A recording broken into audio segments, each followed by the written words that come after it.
Okay, we are now recording our second session of the Wilson Reader Book Club series.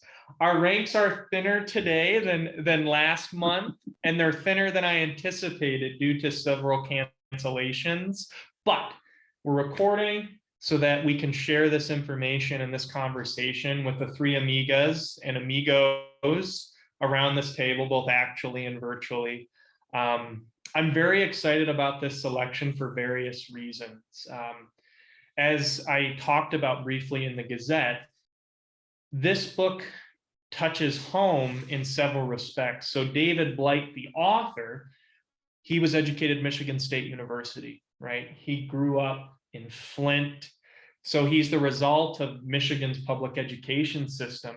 And he's gone on to the highest levels of scholarship in the United States. He's probably the most respected historian of 19th century American history, in particular, the history of American slavery, in which he is a specialist. And this is arguably, according to many historians, the definitive or one of the definitive recent biographies of Frederick Douglass. Although its strengths and its illumination are in illuminating the latter portion of Frederick Douglass's life, because of the size of this text, although I don't want to deny that part of the story, I think I'd like us to zero in and focus on the early years, right, which are some of the most important parts and probably most commonly treated aspects of Frederick Douglass's life. And based on what I've heard from folks who have been reading along, they didn't necessarily make it to the end, all the way to the end, right? I mean, 675 pages thereabouts, right? The endnotes, acknowledgments, and indices get it to 900 pages, right? So it's a very substantial, meaty text. With that being said, and this is where I'd like to start the conversation, although this is a very thorough history, and it reads like formal academic history, it is at formal academic history, it didn't necessarily read like it, right? And I'd love us to take a minute to talk about our reading experience from the perspective of style, as well as, and I think I have a sense of where this will leave us, as well as your experience of reading what is very heavy material and often difficult material. If anyone would like to start, tell us a little bit about your reading experience, especially compared to our experience reading Lisette, which in many respects is a very different story and a very different book. Well, okay, I'll start out. Lisette, when I got Lisette from you, I wasn't expecting, well, I think it was a 75-page booklet and so forth. And I think we discussed it at the discussion about Lisette, that a lot of facts, and several people mentioned, a lot of facts of her life were missing. Well, they certainly weren't missing in this book. Yeah. Yes, I can. Thank you. And actually, I just realized I need to shift this over. It'll just be one moment.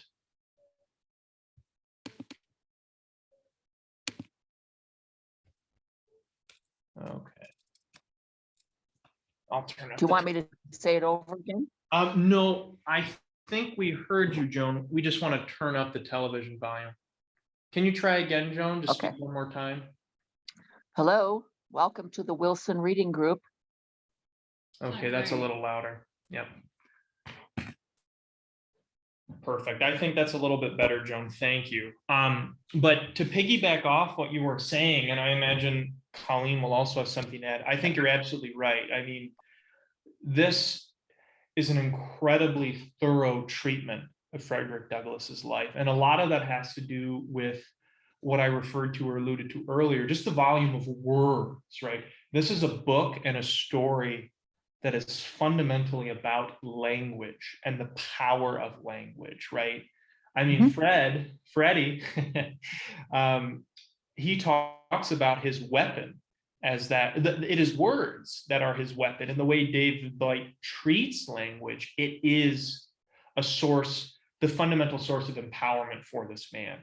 And I'd love us to talk a little bit about how words serve Frederick Douglass throughout this conversation.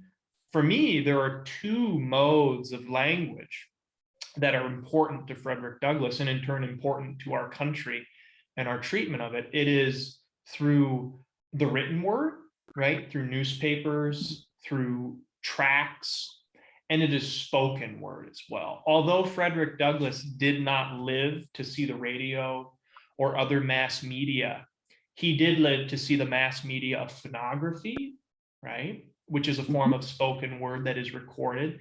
And he lived and grew and became the man he was during a period in which the American people, although literacy was much lower, our literate population was probably the best read it's ever been in American history. We were reading newspapers, we were reading magazines by the hundreds, we were reading almanacs and books, and it's just a very information-driven culture, especially in the middle 19th century. And that's when Frederick Douglass made his mark on the world. And that is when Americans had an insatiable appetite for the lecture circuit, which is where he made his mark using the spoken word. And with that, to get it back to Lisette, Joan, you mentioned a 75-page booklet. Colleen, did you have a feeling about the difference in language and a difference in the volume of words compared to our last reading? Well, it was overwhelming to me as I texted Yes. And you know, all of the things that you're saying, Connor, but also like there were times it was just so depressing. I Yes. would put it down. Is there a moment in particular that really hit you that Just comes to mind? the slavery. Yes. You know. The violence, the mundanity, the mundaneness of that violence. Yeah. And its frequency. Yeah, it was it was very difficult to read. But nonetheless, I pushed through it, and then you get into more of his later life with his speaking and the use of his words. Yes. And that is so inspiring. Absolutely. Let me think about what else I would say about that. I noticed that I was, as you say, the words, my vocabulary increased by, I can't tell you how many words. And one regret I have is when I was in high school or middle school, we had a quarter of the year was devoted, one to French, one to Spanish, Latin, and so forth. And I chose Spanish. And I find, and the funny thing is, I wish that I had taken French instead, because you can use French all over the world today. But the real reason why I didn't like the Spanish is Joan translates to wanna. And every time the teacher said wanna, I was like fingers on the chalkboard.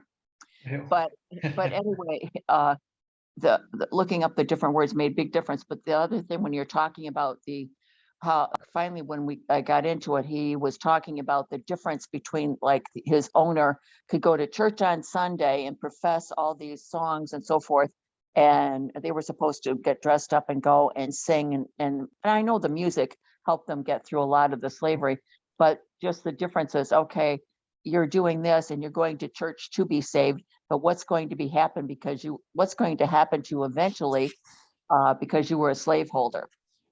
So I thought that was a good contrast. And then the other thing, as soon as I figured out, I don't know how far into it, what other people lived during this era, say 1800 to 1850, it was like, oh my gosh, there were different kinds of slavery all over the world. Right.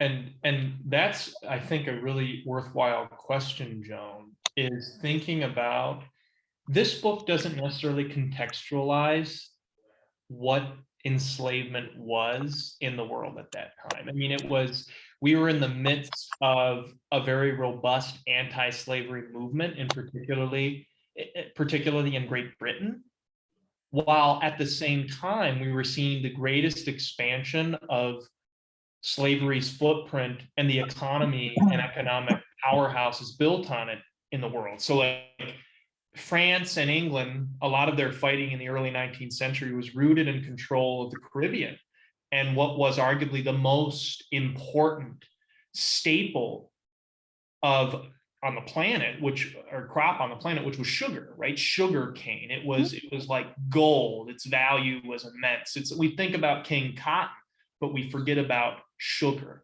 and how valuable it was. I mean, Haiti, which got its freedom, and of course, Haiti's an important story or point in this story. Haiti was the most valuable colony on the planet. It was the jewel of the French Empire. And that's why it was such a contested figure in our story. And that's why Napoleon himself, the staunch Republican, the man who claimed to free working people, made a point to expend thousands of soldiers and thousands of money from his treasury to try and reclaim it. Of course, he failed miserably.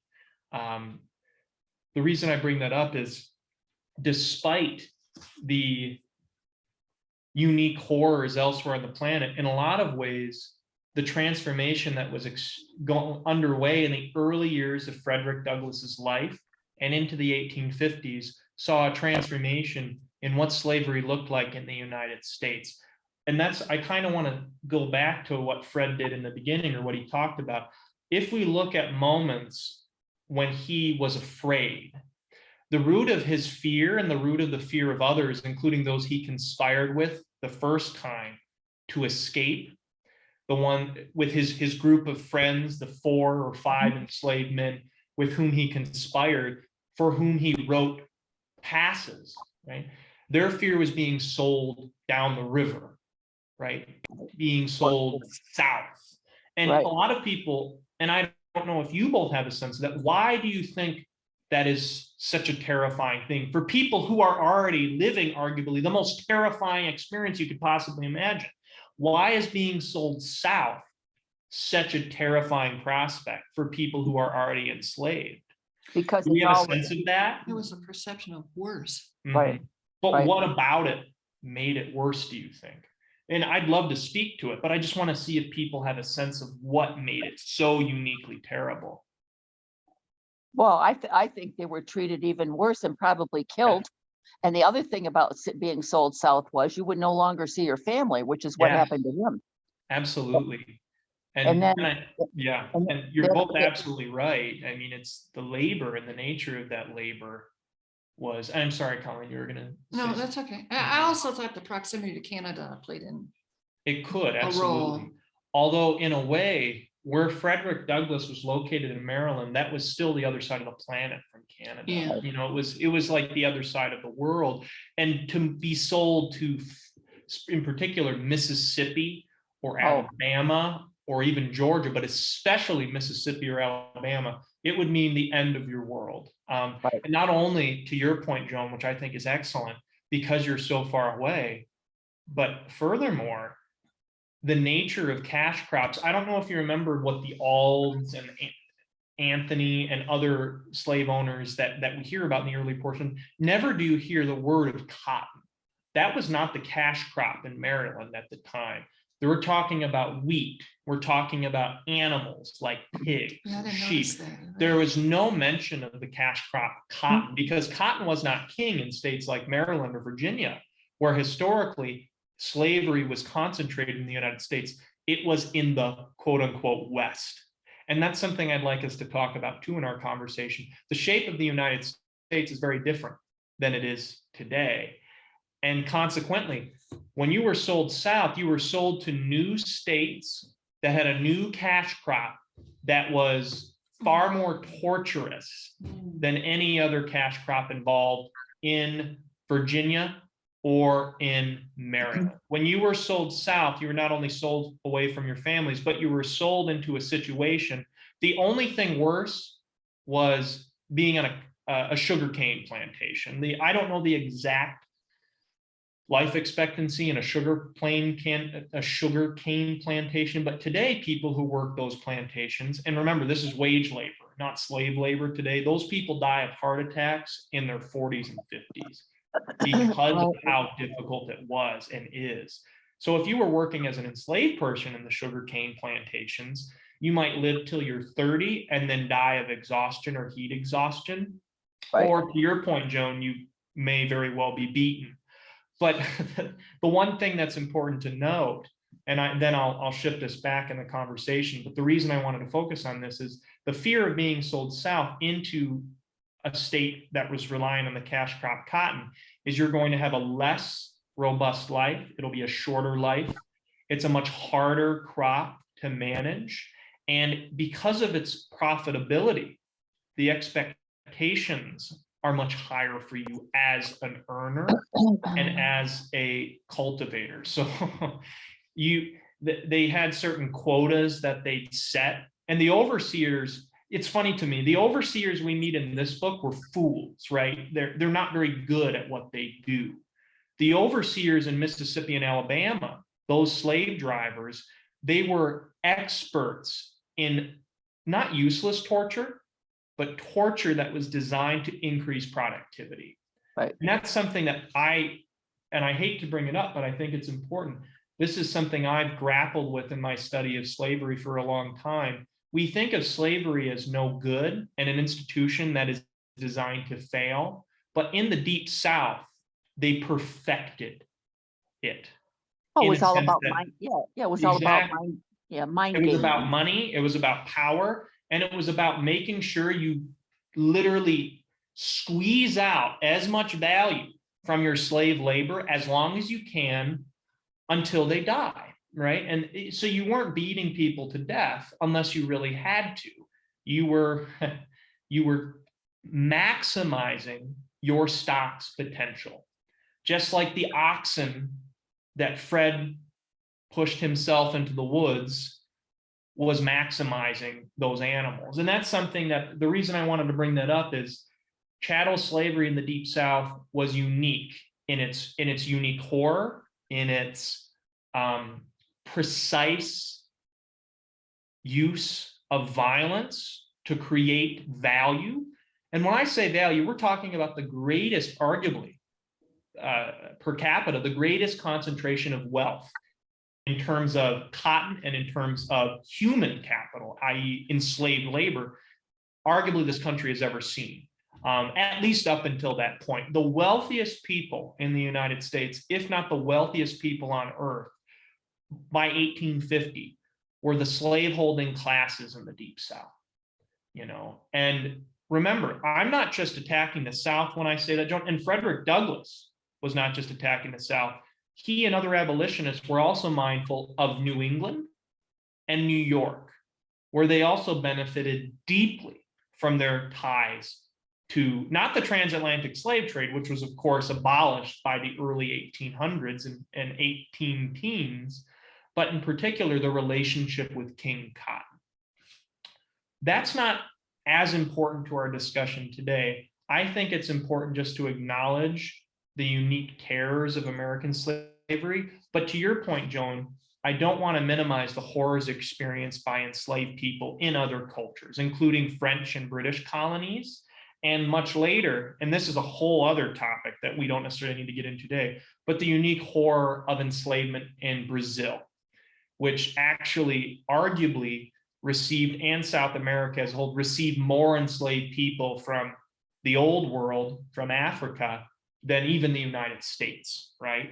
Because of the size, because of their long-term investment in the slave trade, which continued well into the 1880s and 1890s in Brazil, which is a horrifying thought. Well, what happened here was, as more and more people wanted to leave the South to go west, so that we could have more states like the Kansas, the Missouri Act, which that was a fight over whether or not people who already had enslaved people could bring them into that territory. And this is one of the reasons that Michigan became a state, because you had to have 100,000 people to have a state. And so they wanted Michigan to be a free state. Yeah. So you could start adding these up about where they were. But the other thing about the torture and all of that, those were all mind games, which, those people were, like you said, I mean, you just can't, it's almost like, I almost can't read a Nazi novel for what they did, man's inhumanity to man. And like the other guest was saying, you had to sometimes put it down and think about something else. And Joan, actually, I forgot to do introductions, but everyone who's on this call, it's Joan Cooper, former Garden Club president and volunteer, Connor Newton, visitor services manager, and Colleen Peters, who is a host and interpreter here, as well as a Garden Club member. But now, with all this heavy content, I know, Colleen, you were thinking about the sense of triumph that comes later in this narrative. And as I think we've all sensed, Frederick Douglass was not a publicist necessarily or a PR man, but somebody who had a command of his story in a way that was incredibly unique. He was somebody who prided himself on not necessarily being the center of attention, but the center of his narrative, and in turn, one of the primary spokesmen for the abolitionist movement, specifically the primary spokesman for the enslaved Black experience on the abolitionist circuit. Because remember, when Frederick Douglass enters this story, there are very few, although there are certainly a number of them, but there are very few prominent Black members of the abolitionist community that's very public facing, right? We see white spokesmen for Black brothers in bondage. And here comes Fred Douglass, who is a Black man born into slavery, born illiterate, right, as we all are, but who remained illiterate for much of his life, who is suddenly at the forefront of a movement, delivering words that are poetry, right? His language is poetic, which makes me, as I was reading this, cycle back to Lisette time and time again, right? Do we have any poetry from Lisette?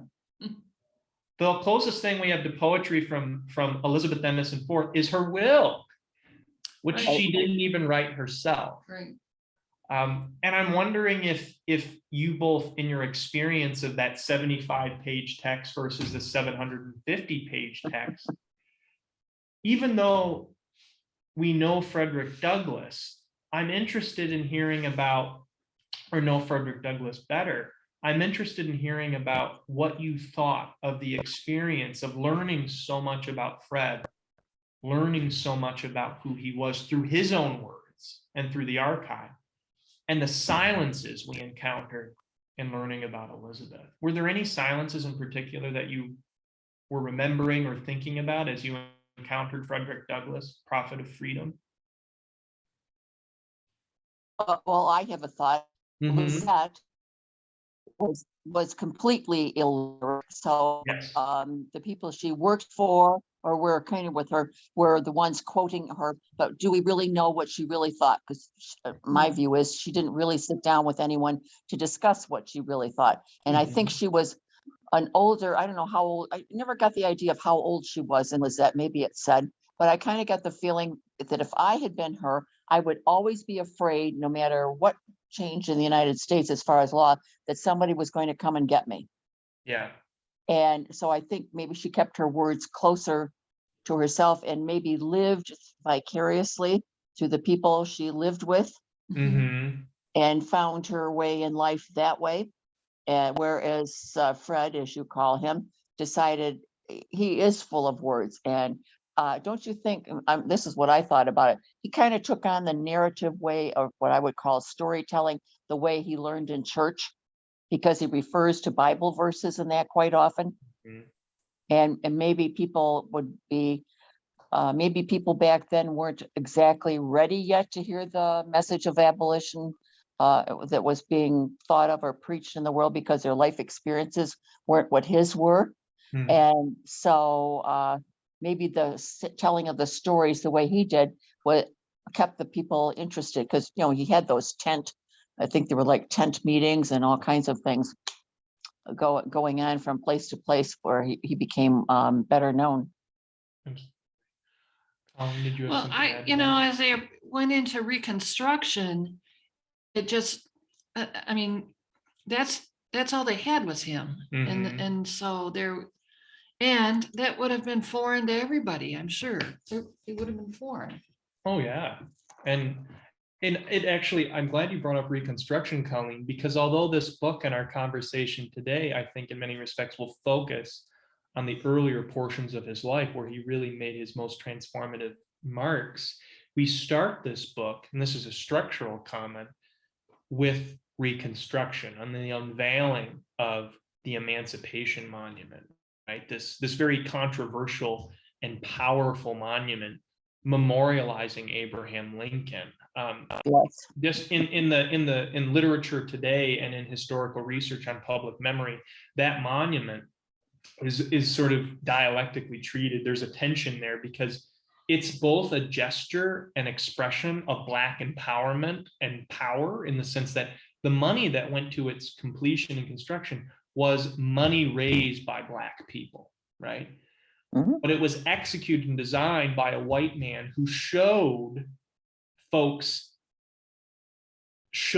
folks, or the symbol of Black folks overcoming enslavement, on their knees at the feet of Abraham Lincoln, which was an image that today has a little more controversy. I believe that monument has actually been targeted because of its representation of Black folks. And I have a lot of feelings about that. And I have a lot of, the reason I bring that up is this question of who is, or how we treat memory and how we treat public figures is a really important question, right? And how we remember, right? We remember Lisette, to your point, Joan, through the words of other people, right? When we look at that monument, we learn about the Black experience of slavery through the visual art of a white artist that is undoubtedly informed by Black stakeholders and paid for by Black stakeholders, but is still fundamentally, arguably, a white, or what is palatable to a white audience, including Ulysses S. Grant, who's standing in that audience, to them. Today, we might look at that monument differently. Mhm. Like when I look at that monument, which was arguably very progressive at the time, remember, it was the first public monument devoted to Black people in the US seat of government, right? That's huge. That's transformational. When I look at it, I think of the over 100,000 Black soldiers who fought for the United States during the Civil War, right? Including one regiment raised here in Michigan, which happened to have the grandsons of Sojourner Truth among its cohort, right? Among the regiment. I think of those men. And when I think of those men, including the ones who stormed Fort Donelson in South Carolina, I think of men on their feet, not on their knees, right? But with that being said, the reason I bring that up is I'm interested in how we access Frederick Douglass. We primarily access Frederick Douglass through his own words, which changes how we learn about him, right? And I'm wondering if you feel like you can trust the history of Frederick Douglass versus the history of Lisette more or less than because of our access to his language. Like, does that make it a richer reading experience? Does that make it a more reliable experience? Because you have to remember, this is a man who could control his narrative and could help us, let's say, give us a little help when it comes to seeing things his way. Right. What is the name of that statue? I believe I have it right here in the book. I don't remember the exact name of it off the top of my head. It is the Lincoln Memorial Monument, I think. Let me pull it up here. It is the Freedmen's Memorial, or the Emancipation Monument. And I'll show you, I don't know if you have the picture in front of you, Joan. I can show you the picture. It was unveiled in the 1870s, and Blight really draws this out, to go back to the talk of Reconstruction. Blight draws out the fact that this is being unveiled at the very moment in which Reconstruction Republican governments in the Deep South are being overthrown by what we call redemption governments and movements in the South, where hundreds of violent clashes are happening in the United States over questions of who should control state governments. Well, here's my thought about that statue. Whenever someone is commissioned, like the Pegasus Fountain at Meadow Brook, whenever a statue is commissioned, the artist is given a direction about what they're supposed to think about. Yes. So how do we, so I'm thinking, what is the background of this particular artist? Why was this particular artist chosen?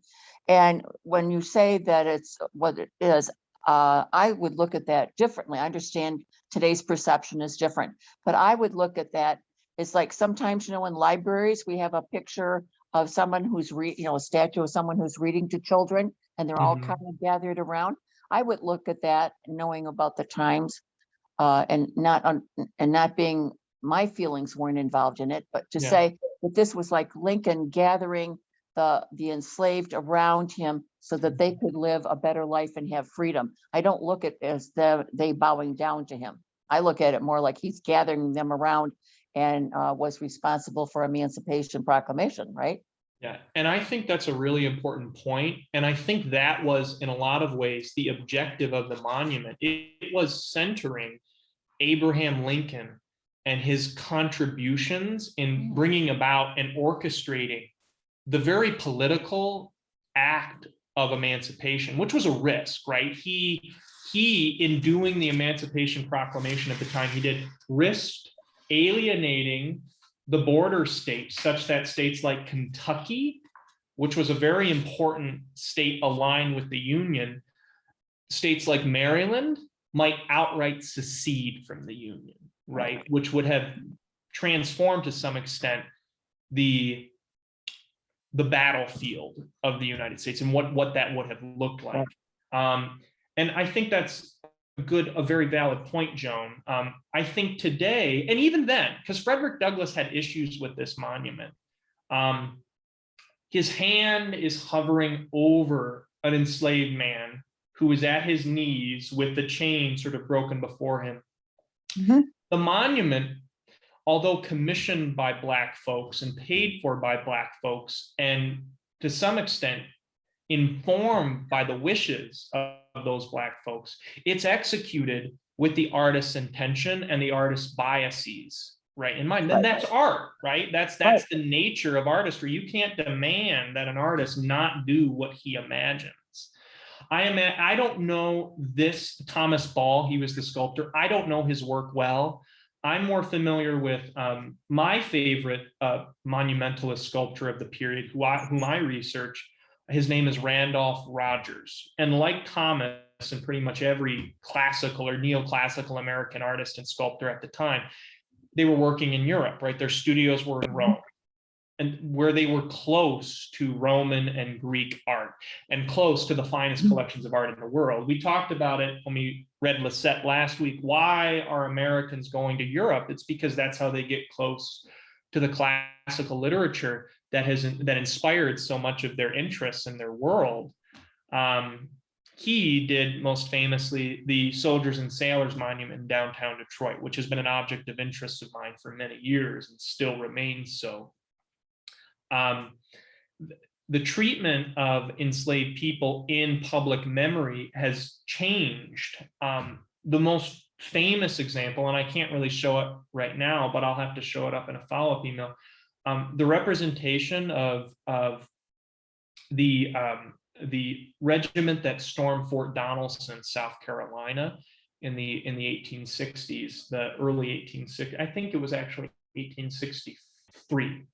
It was just after the victory at Vicksburg and the victory at Gettysburg, an all-Black regiment out of Massachusetts, which was commanded by the son of an abolitionist politico in Massachusetts, most famously represented in the film Glory, which was very, very well received at the time. It got Denzel Washington an Oscar nomination. Actually, I think he got a win for that.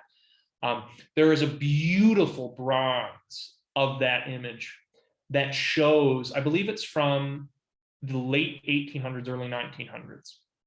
It shows the Black regiment marching with George, their colonel, at the head of them on horseback. But all of those soldiers are marching with their weapons shouldered towards battle, right? They're moving as active agents in their own deliverance. And the reason I bring that up is that's a different representation not to minimize the important role of Abraham Lincoln, but it more clearly registers the important role that Black folks played in their own liberation. I mean, look at Frederick Douglass, right? He was a man who liberated himself, right? And so many people, I mean, almost all of these formerly enslaved regiments that fought for the Union during the war, they were full of fugitive slaves who took their freedom in their own hands and fled the Deep South or fled the South. But I think, and this is something not a closing note, but something I wanted to ask you both, just because that monument shows a Black man depicted on his knees or kneeling before Abraham Lincoln, does that mean that monument should disappear? No, you know why? I Because don't think so. No, No. I don't think so either. I think, here's what I think, and I think I said this during Lizette, that if we take these things down, where's the point of discussion? Well, when we do that, our history disappears for good, bad, or indifference. And look at look at the people who started this country, the Revolutionary War. Are we going to take all of them down because they were slaveholders or whatever? But times different. Are we going to look at the reception that our soldiers got coming back from Vietnam? We finally are recognizing that history and honoring those people who did what their country called them to do. So to me, when you do this, you erase everything. And then when you erase part of history, you start erasing all of it. Which is a slippery slope I think many of us want to avoid.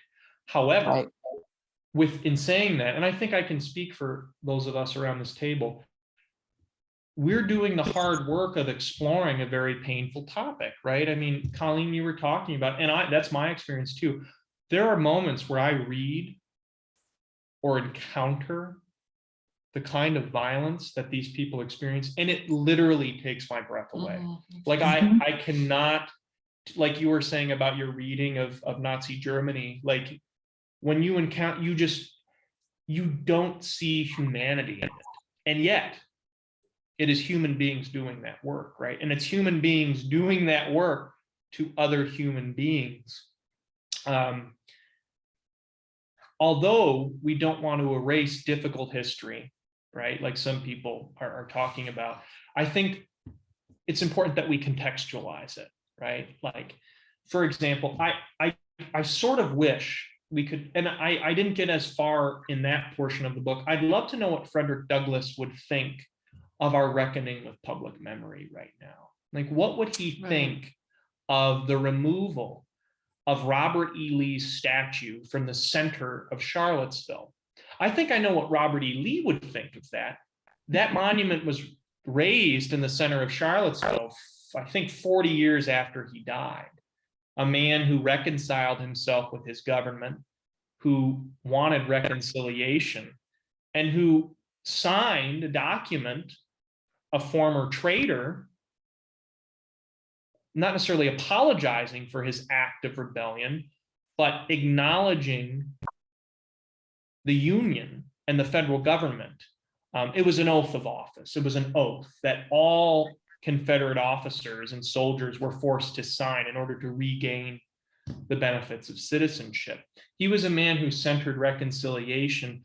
And I don't know if the monuments that were raised by governments that overthrew Reconstruction era governments, I don't know if he would have necessarily wanted himself memorialized in that way. The day that I had lunch yesterday with friends and from Meadow Brook, as it was, and we were talking about that her Sandy Dutton's son is buried in Arlington National Cemetery. So I was talking about the history of it, and Robert E. Lee gave his life for the Confederacy for what he believed in and what he was raised. But he was penalized because he graduated with so many of those people from West Point.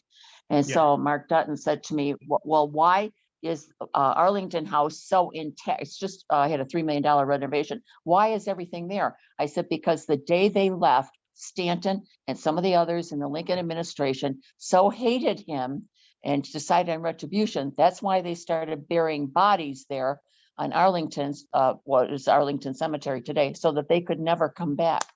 So I think we need to talk about people talking about all this makes a big difference, and to understand where someone was coming from, their sense of honor and their sense of duty doesn't necessarily coincide with what the other side thinks. No.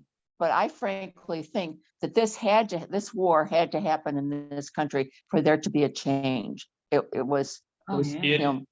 And isn't that so?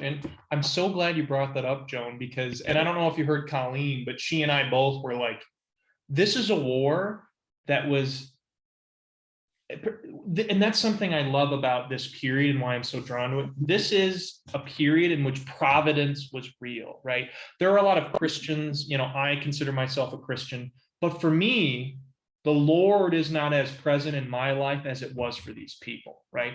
They saw acts of providence in almost everything they did. And you see it and feel it in their language, right? I mean, Frederick Douglass was a man who saw the work of God etched, like John Brown, in every act, right? In every movement.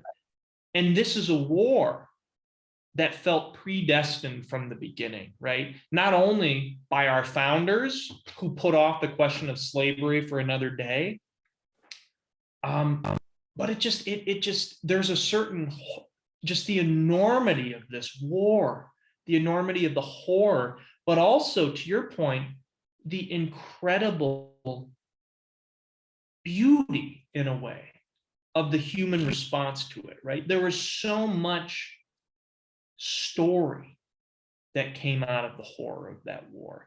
And not only that, we saw the formation of a new way of being and a new government, right? And that's what David Blight is so useful for, and why other historians like him are so useful. They help us reframe our perspective of this war. It's not just a civil war, it's a revolution. And I know that you are very interested as a former DAR member, Joan, in questions of revolution and the formation of America, right? What do you think about the idea that what people like Frederick Douglass and what people like the soldiers who stormed Fort Donelson, what do you think of our characterization of that as a revolution? Do you think it's fair? Oh, yeah. And the other thing I was going to say, I have an acquaintance who grew up in the South. And I think it would have been, so she's about my age, 70 something. So it would have been like her great grandfather would have been going off and left a farm in the South, and they never saw him again. Never knew where he was until she became a part of the DAR and started investigating. I'm talking like within the last 10 years, investigating in Washington, D.C. or whatever, and found out that her great grandfather is buried in a cemetery 50 miles northwest of Chicago. Oh, wow. And so back in those, you know, like we have the war memorials and so forth. Well, there were no real prisons back in those days. So they put them in places like these war memorials or whatever, which weren't ever meant to be a prison. But anyway, she and her husband went to visit a few years ago and found on one side of the road were her great-great-grandfather, the Rebs, in other words, and on the other side of the road for the same battle time and place were the Northern soldiers. So after all these, over 100 years, her family had peace about where her great-great-grandfather is. So sometimes I think we forget the story of the people who were ancillary, like in the South. Maybe they all, you know, was brother against brother. Maybe they didn't always agree with what went on. And I think sometimes we need to hear, instead of just gone with the wind, I think we need to hear the other part of the story. And the black folks who lived, I mean, they were family, even though they were slaves. And a lot of them were left, the black people were left, you know, like you said, with Reconstruction, with nothing. Right. And Joan, did you guys see 60 Minutes last night? No, what was it? It was this incredible story about this African-American family in Kentucky. And it centered around a gentleman that lived in California, however, had grown up in Kentucky and had many family members still in Kentucky, including his mother. And one of the sisters drove by a house they had nearby their house that they had looked at for ever. And it was almost like it looked like a huge, not a farmhouse, but Plantation Like home? a palatial kind of like yeah, beautiful mansion yes, kind of thing. yes, Mhm. yes. And so we ended up buying it. The big The house. family bought it so that they could have family parties together in it. And then over the course of the story, they learned that their family members were slaves there. And they found a Wow. cemetery in the back of the slaves that were buried there that were just one little stone marking their graves. Oh. And so they didn't even know that their ancestors were part of the story or part of that house. So it was a coincidence. It was because one of the sisters was doing genealogy. Oh, And good. so they found it. It was a beautiful story. I'll have to find that and share that with when I share the recording, because that's just a reminder of the fact that not everyone's story is as well recorded as Frederick Douglass. Right. And we see that Right. echoing throughout. And I love the fact that David Blight leans into that. I mean, we have so much access to Fred Douglass, and yet there is his wife, right? His first wife. Blight has to sort of imagine what her trip from Maryland to New England was like, right? He doesn't have access to what her experience was, what it was directly. There are conversations like between Fred Douglass and the minister who married him and his first wife. We don't know what that conversation was with this remarkable former fugitive slave who became a minister, right? You know, that was a good conversation, but for whatever reason, Frederick Douglass didn't note it, didn't take any notes of it. Maybe it was just not of enough significance to him. I don't know. I've been listening to all the podcasts that are on YouTube from David, and he goes into far more discussion of all these things. Are they Yale tied ones, or are they? No, one was the Historical Society down in Savannah, various different sundry. He's got a nice voice. He's somebody I think he's worth exploring deeper. Was there any insight from that listening experience, Colleen, that helped you with this book? Absolutely. Is there anything? All of it. Yeah. Because and that's the thing. It's so much. It's so heavy. It's so violent. This is a story of life, a life that in many respects is similar, but so it's different from our own. I mean, we all deal with violence, I think, of one form or another. We all deal with trauma, one form or another, but we don't deal with this kind of trauma. And the fact that Douglass could have ended up a drunkard, and I think we would have forgotten him, but we would have forgiven him, because you can't blame a man who's dealt with what he did for falling into the drowning of his pain, right? And he was an imperfect man. That's another thing that I appreciate about Dave Blight. This is not a hagiography. Frederick Douglass, although a prophet, is certainly not a saint, right? And that's an important distinction. No, he let us know that too. One more thing I learned with about different aspects of the Civil War and afterwards, and especially the Black population. Like, I have a very good Black friend who has no sense of history of her family in this country, and that's a hard. But in the Clarkson genealogy group, we were talking about this a couple of years ago, and some members had gone back east to Philadelphia to find their relatives, and I've forgotten where they went, but they discovered that after the Civil War, Blacks who could do so went to Philadelphia, and you talked about newspapers, and put ads in the newspaper describing what their relative looked like, with the hope that someone would have seen him through all of this travesty. And some were successful in finding their relative in that manner. And, it's so funny you say that, Joan, because, and I'm going to take a note of that and some of the other things I'd like to add to the follow-up to this discussion. newspapers as tools of communication were absolutely transformative at the time, and they were so common. I mean, now the newspapers they're important, but they are not as widely read as they were then, right? The reach of newspapers digitally is huge, right? They're powerhouses. But how often? I mean, does anyone here still get a daily newspaper around this table? Digitally, right? But you don't necessarily get dropped at your doorstep. No. You don't pick it up from a newsboy. No. But it's out at my post box.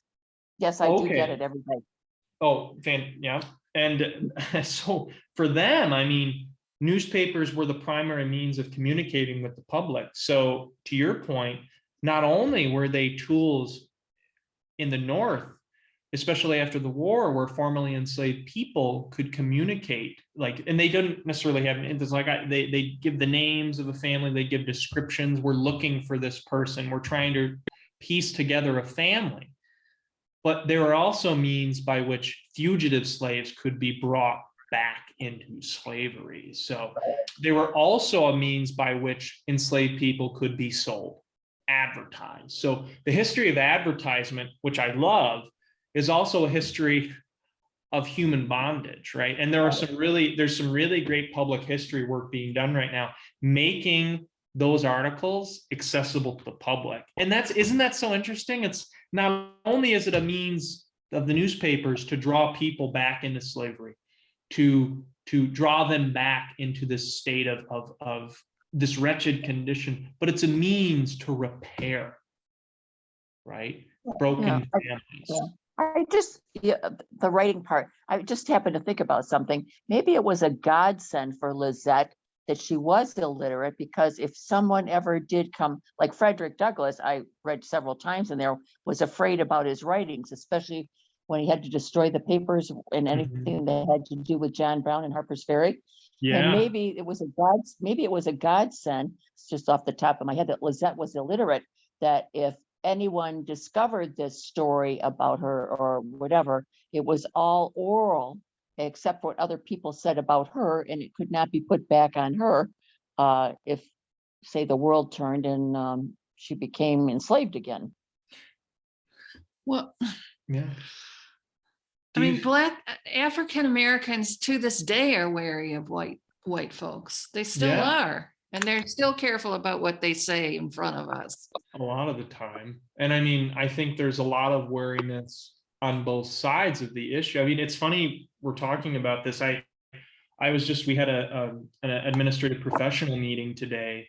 There was a group that was talking about racism, right? And talking about racism. And it came up about how not everyone's relationship with the police is the same. Not everyone's relationship with, just moving about the world is the same, because some people, we all, according to the law, have the same freedoms now, which did not exist for Frederick Douglass, right? According to the letter of the law, we all have equal rights, and we have laws that protect those equal rights. But in reality, it's like, in reality, in the 1870s, our Constitution and the frameworks for absolute liberty for everyone except women and indigenous people, but for men, right, regardless of race, they were there in the Constitution.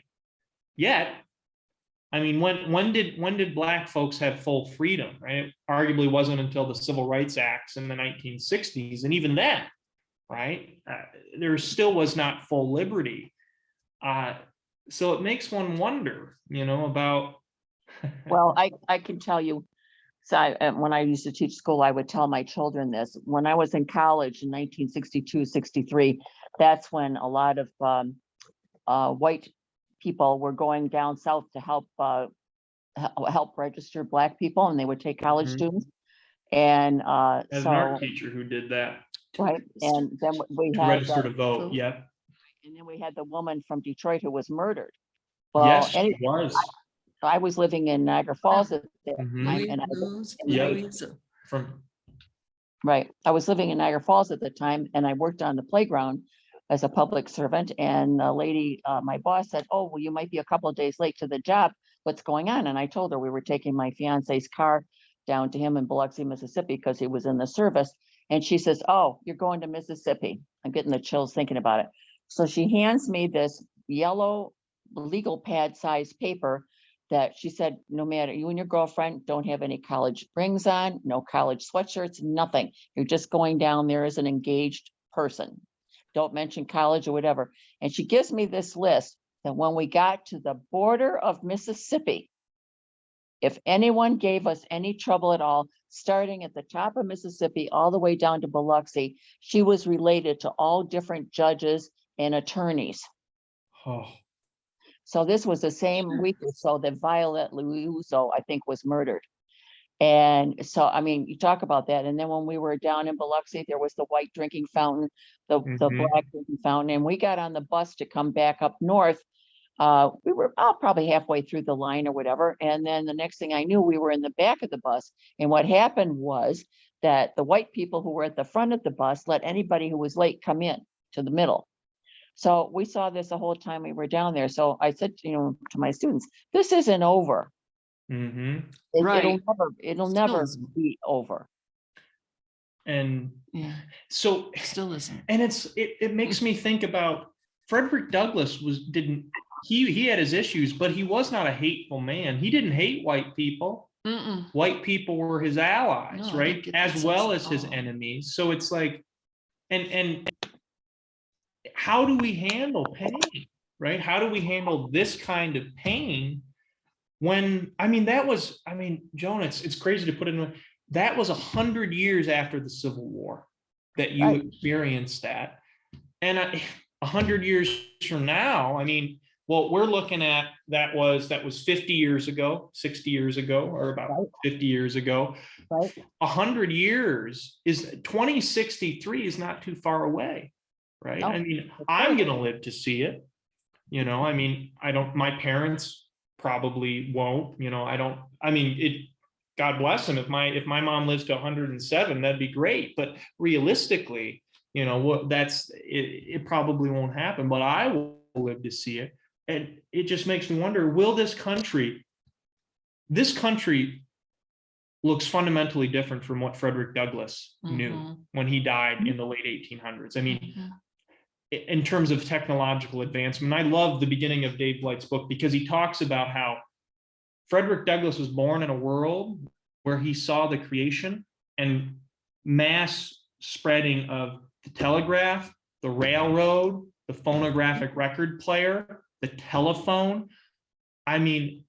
He saw the expansion west that connected California to the east, that made this country the largest country, arguably one of the largest countries on earth, with one of the fastest growing populations, with one of the most powerful militaries on the planet. He lived to see that. And yet, would he recognize his country today?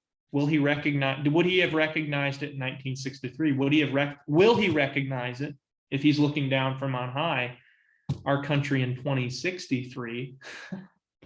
I don't know. I hope if he does look down at us, what he sees is not the horrors that he witnessed, right? Or recognize the trouble that you saw, Joan.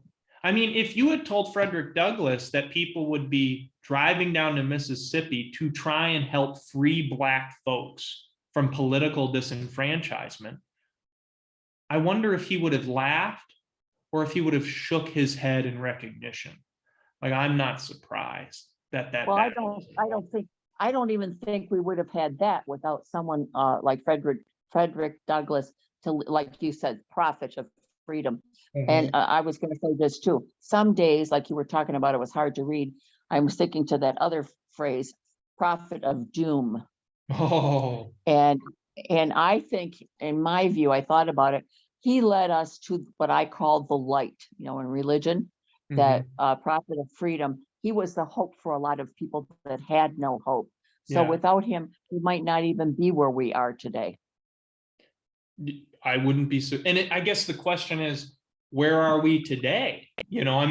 Everybody, I think, who looks at the present sees it differently, right? There are some people, and I sort of talked about this with the group today, there are some people who believe everything is hunky-dory, right? Race relations are fine now. Everybody's got it good. There's nobody who's persecuted. Everything's, and there are other people who feel like everything's burning, everything's going to heck. It's an absolute apocalypse. And then there are people in the middle who are just like, I don't care. They're completely oblivious, or they feel like everything is just okay. I mean, it makes me think about our place in time and our relation to history, because as you probably sensed from the selections, I often feel most comfortable reading history. I've spent a lot of time in my academic career and in my personal life reading accounts of the past. And when I look at my own life, I feel like I don't see history, right? I feel like there's nothing so enormous as the Civil War, except maybe 9/11 in my life, that has the weight of history, that could be a book like this one, which is because I'm living in this moment, right? It feels it's live TV, it's not retrospective. Gun violence is pretty big. That is very big, right? And that's something that actually prompts my question. What in this moment is history 50 years from now? What of this moment is significant? I mean, the Ukraine war is a big one. The Supreme Court, the 2020 election, all these big moments are moments in time that will be looked back on, right, by historians, by my grandchildren, as significant moments. And the reason I bring this up is Frederick Douglass was a man who wanted to make history actively. He was a man like a prophet who seemed to shape time and our perception of time in a way that I'm still trying to grasp. When I see history, which I am living, it doesn't feel like history. We're living this moment, right? We're living it. We don't know how it's going to end. I don't feel like I can be an active agent in transforming the moment. Do you feel like Frederick Douglass thought or believed himself to be such an agent actively shaping history? Or do you think he wanted to be? Based on what you read, based on what you encountered. I think he wasn't happy with the status quo, and he did the only thing he knew how to do. But I really felt that in the 350 pages I read, that he was actively involved in when something major happened or something went awry, that he was actively involved in his own mind and thinking through what could possibly happen next. And I think he was doing the best he could for the world that he lived in. And look at all the people. I was just amazed at how many well-known people are in his story, whether it's on this continent or Europe or whatever, and were willing to be a part of his story to the positive, to try to make a change for mankind. Because if we don't have people like this, then we're going to have problems. And one thing, I have a 13-year-old grandson who's homeschooled, so he and I talk a lot. But I said this to somebody the other day. Okay, I was born during World War II. So my father and my father-in-law or whatever were involved in World War II. And some of those same men were involved in the Korean conflict, which wasn't that long after World War II. Yeah. Then some of those gentlemen were involved in Korea to Vietnam.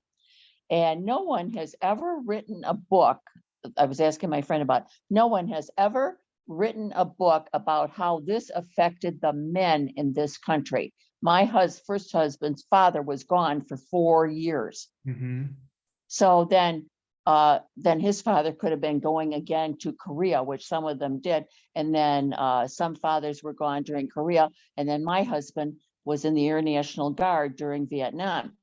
So and my second husband was the Korean War vet on the front for 2 years. And some of those stories, I don't know how these men lived through these. So how has this affected us all now is what I'm saying. It's in the rehab literature, Joan. Oh, It was in my from your occupational occupational therapy. learning Oh, good. That's very. Oh, and good. physical therapy. But that was that a historical treatment or was Both. that a professional? Okay. And I guess, what is history, right? Like that, I mean, when I think of Lisette and I think of that little book, that's a historical document, but it's very light, right? Right. Lisette is a historical figure Right. who is a shadow. I mean, when I can see Frederick Douglass, Right. remember, and Colleen, you made a great point at the last book club. You wanted to see Lisette more. Mhm. We have one image of her, one image, and Frederick Douglass is literally the most photographed human being Right. on the planet in the 19th Exactly. century. I feel like I know him, You his know him. persona, Yeah, his I mean, who he was. you know him in youth, what you Mhm. see, and I love talking about Right. paradox. Mhm. You know him in his youth, right?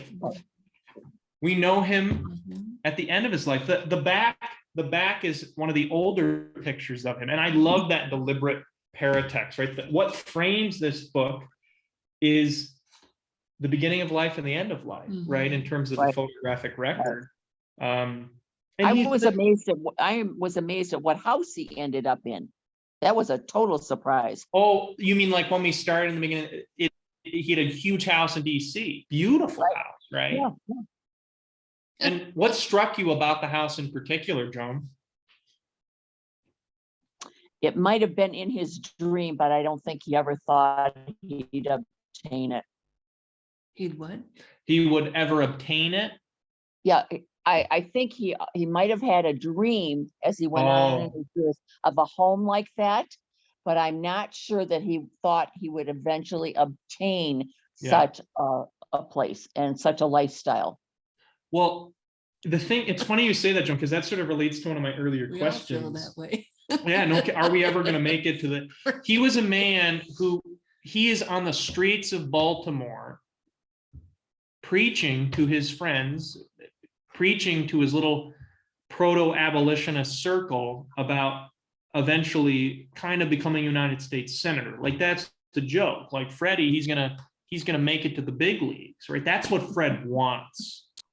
Fred wants to enter the halls of power because he is a man who doesn't pretend to be modest. He is a man who knows his strengths. He knows his strengths of words.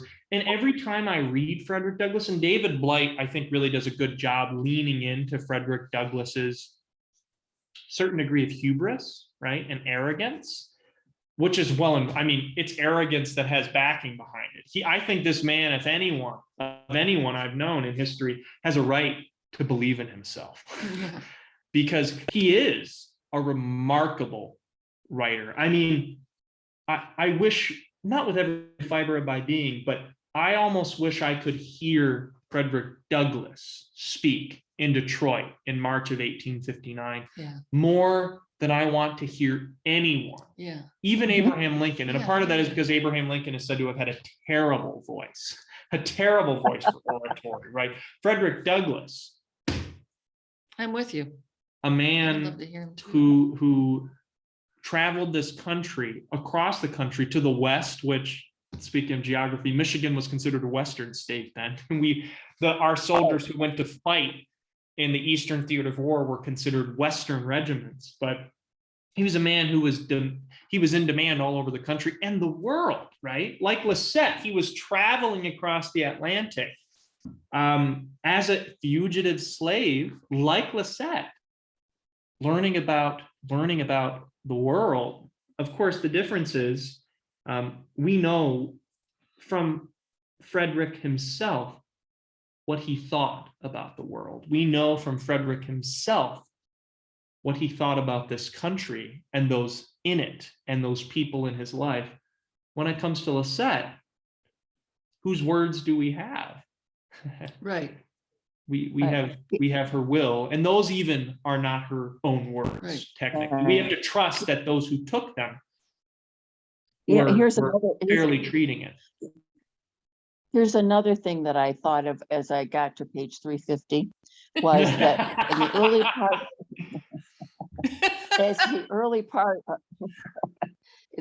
the early part of this story, family was very important to him. Yes.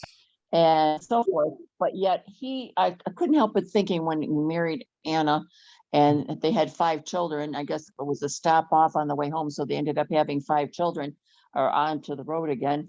And I thought to myself, for someone, he sacrificed a lot because family at the beginning of the story was everything to him. But I don't necessarily, when he put her in Rochester, New York, someplace she was illiterate, she was used to the East Coast or whatever. I think Anna was just a convenience. I never thought that she really figured into, or like a stagecoach stop, I guess is what I'm thinking.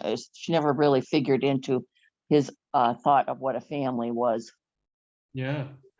And I think that's an interesting point, Joan. I mean, he is a prophet of freedom for men in the first part of his life. Yeah. He did become, and I know we didn't really plan on touching on the latter portion of his career, he did become a staunch advocate for women's suffrage well before the movement really took storm, Yes. right? He was Yes, an he did. ally of what was in a primarily white women's movement. But it leaves the question, and I so appreciate you raising it, Joan, and this is probably a good final conversation point since I just realized we're almost out of time. The people who, there are marginalized people in this story that is led and focused, or the focalizer of this text is Frederick Douglass, right? And in Frederick Douglass's gaze, there are people who are missing, right? Or there are people who are not fully developed, and Anna is one of them, right? Like we don't know Anna well. And I think a lot of that has to do with who she was. Much like Lisette, she is an illiterate woman who served others. And she was a domestic worker, just like Lisette, an illiterate domestic worker whose story is and whole life is really at the mercy of others, you know.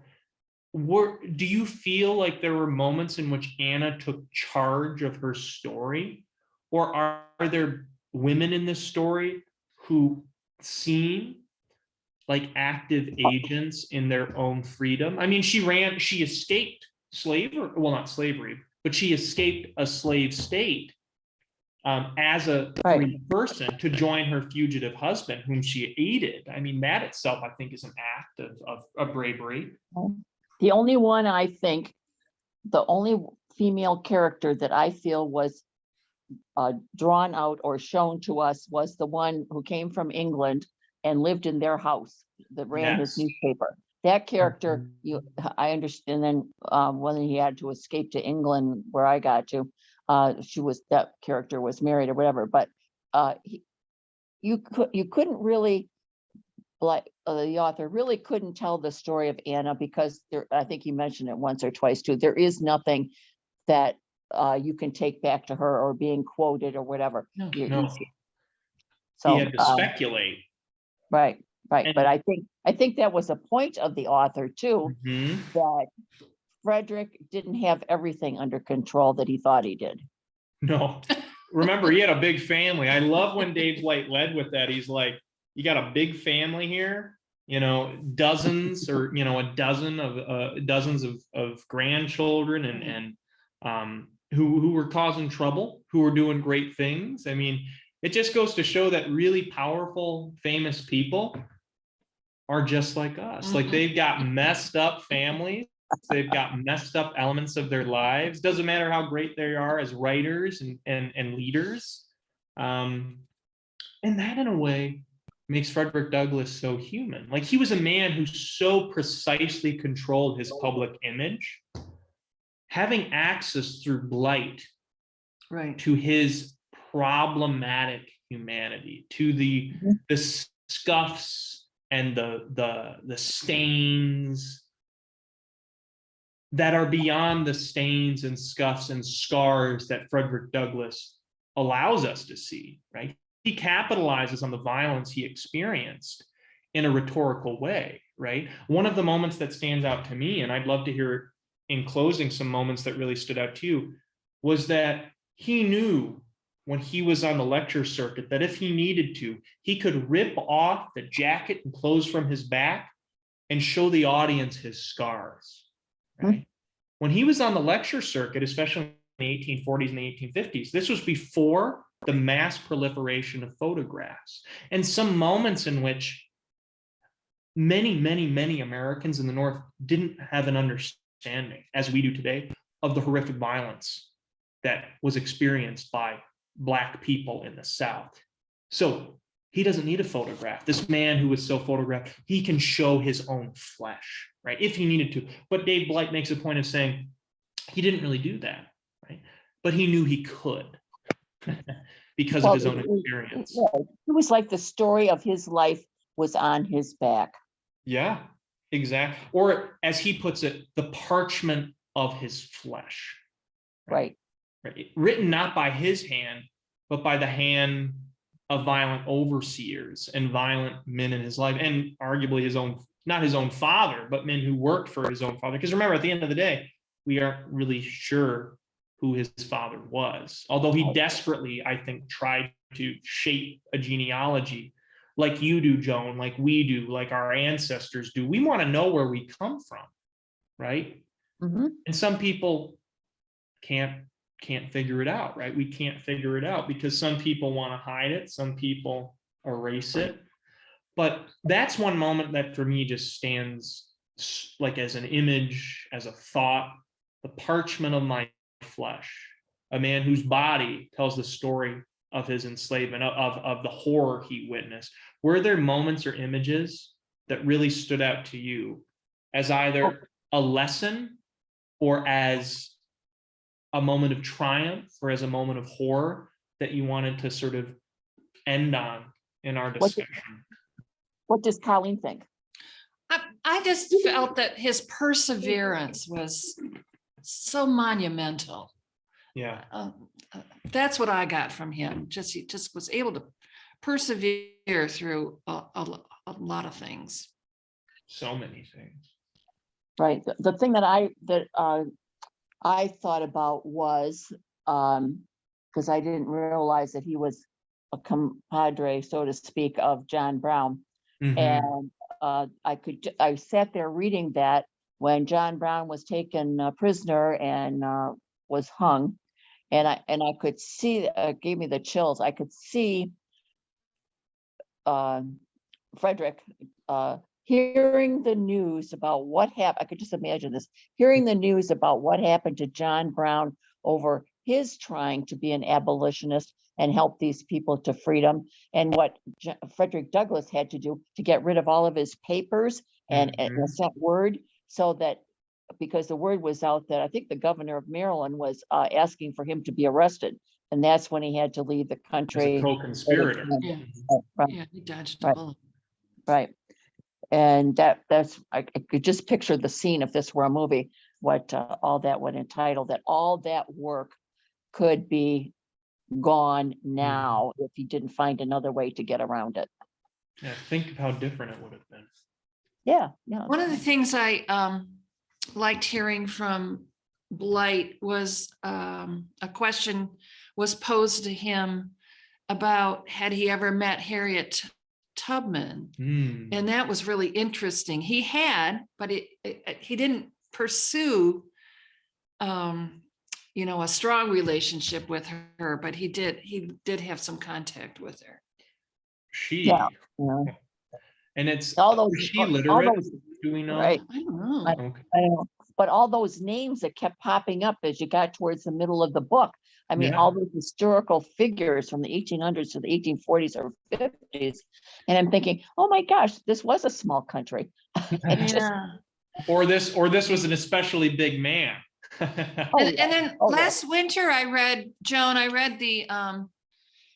the story of Frederick Law Olmsted, who was an abolitionist. And it was just like, that's all the same period. He was doing the same things. He was traveling through this South and was so horrified at what he was seeing. He slowly got into being a writer and being an abolitionist. And the men that were of that time that had the wherewithal to be writers really are what shaped our country. Yeah.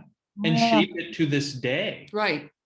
Oh yeah, I think so too. Because we just celebrated the 200th anniversary of of Fred Olmsted's birth. It's just a reminder, I think, in a lot of ways, that this history is so close to us. It is so far, it feels so remote. Sometimes it feels like the other side of the planet, but then you look at the photograph and you see someone as though they might have just stepped off the street today. They're in very different clothes, right? Like those clothes that Lisette so loved to buy in Paris. But they're still human, and human in all of its color, all of its horror, all of its beauty. And I think that's what's so appealing about Frederick Douglass's story, is not only is it a story of triumph, but it's a story of, as he puts it, of wretched conditions, and how we as a people overcome it. I don't feel that because of my history and talking to my grandson, who's seventh grade grandfather, served with George Washington on the East Coast and knew him. I don't see 1776 as that far away. Well, it gets closer every day, doesn't it? Yeah, right. But I'm just saying, if it's a continuing, the story never ends. It's a continuing story of who thought enough of this country to come. I mean, I can't even imagine, like George Washington and the rest of them, when they came over here and then had the guts to start this country and everything that was involved with King George III. And then my second marriage, I married to a man who's related to one of his great fifth or sixth great grandfather, whatever, was King George III. So I mean, talk about small world. It's a reminder, and I love that, Joan, because it reminds us how Americans in particular, I think uniquely, are so interested in where we come from, interested in our names.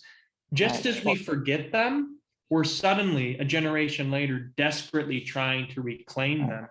And for many Americans, I think Frederick Douglass, much like our original founders, was himself a founder of a different sort, right? A founder of a new nation. Right. That's where my email name Countess comes from, because my husband was an Earl by descendancy. Yeah. That's incredible. So those are the fun stories and I just love all those stories about how the people came to America or they came to Canada and what all of them did for freedom. That's the true story. No. Well, this has been such a wonderful discussion. There's a lot more we could talk about, and I'd love to pick up on some of these themes later on. Joan, thank you so much for joining us. Colleen, thank you so much for joining us. And I'll end the recording now. Are you going to talk about the next book? I will do that in a follow-up email. Absolutely. I'll do a little bit more about Gilead, and I certainly hope that whoever listens to this recording will join us next month. Thank you, Joan. He's ready to pay up? Yeah. Awesome. Thank you. Okay.